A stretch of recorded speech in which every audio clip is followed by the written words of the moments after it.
25 bakal calon legislatif dari Partai PDI Perjuangan Kota Langsa didaftarkan ke kantor Komisi Independen Pemilihan KIP Kota Langsa. PDI Perjuangan menjadi partai pertama yang mendaftarkan bacaleknya ke penyelenggara pemilu setempat. Berkas pencalonan diantar langsung oleh Ketua Dewan Pimpinan Daerah PDIP Kota Langsa Sofianto dan sejumlah bakal calon legislatif yang akan berkompetisi pada pemilu 2024 mendatang.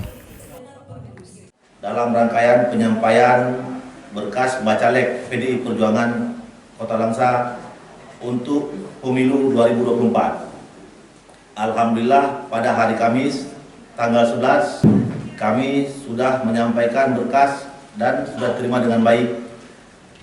Adapun berkas yang kami sampaikan sebanyak 4 dapil, semua memenuhi kuota 100% dan keterwakilan 30% perempuan.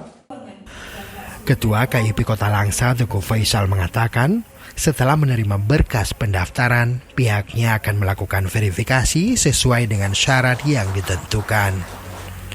Bila masih ditemukan kekurangan, pihak partai masih diberikan kesempatan perbaikan.